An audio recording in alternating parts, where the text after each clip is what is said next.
All right, guys, let's take a look at this Melbourne Burnley watch. Now, they are based in Australia, hence the branding. And you can see some design characteristics. If you're familiar with some higher-end watches, you're going to notice some design cues that are from other watches. But I have to say that this one's definitely more in the affordable category at a Aussie price of $850, translated to roughly just over 600 US dollars.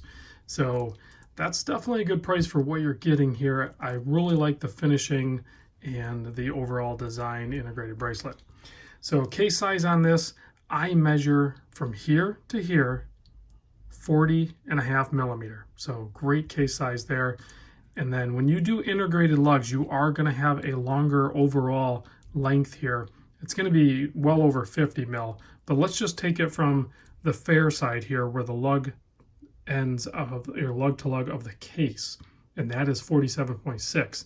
Now the rest of it's going to turn down pretty quick, so I don't know that you can really fairly count that extra length because that's how your wrist is shaped anyway.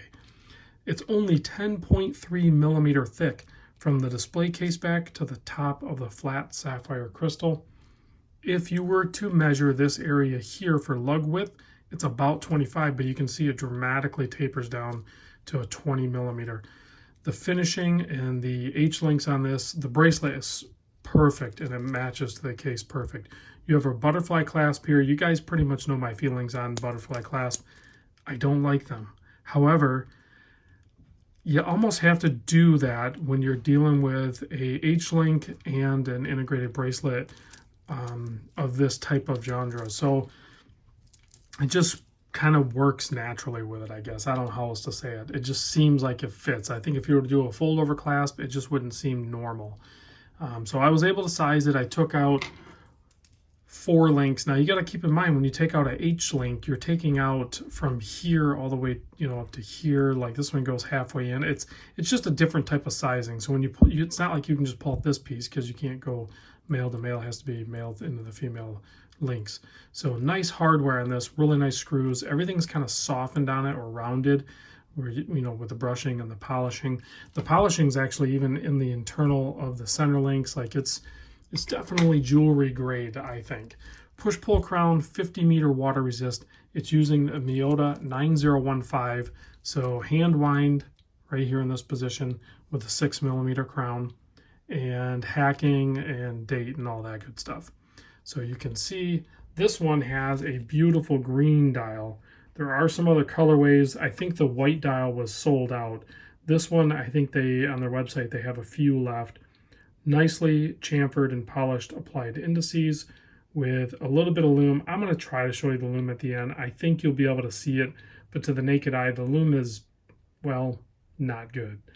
But that's okay on this style of watch. I'm not mad about it.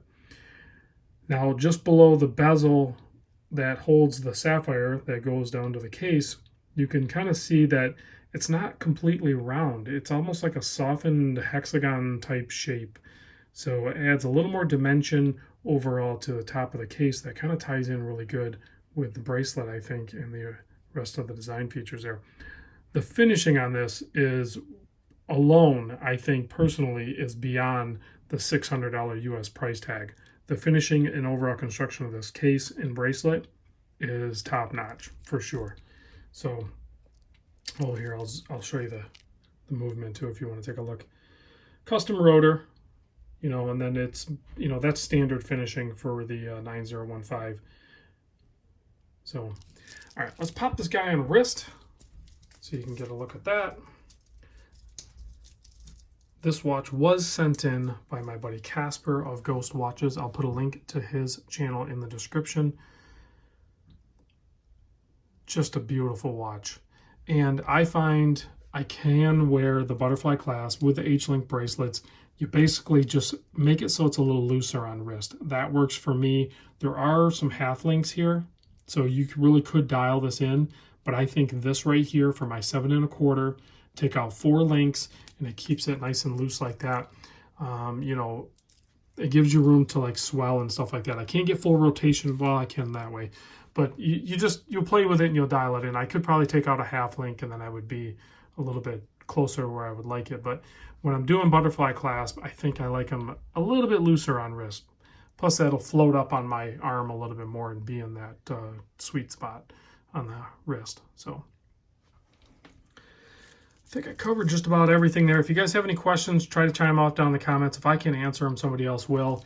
Comes in, pretty basic packaging here. It does have a hang tag, so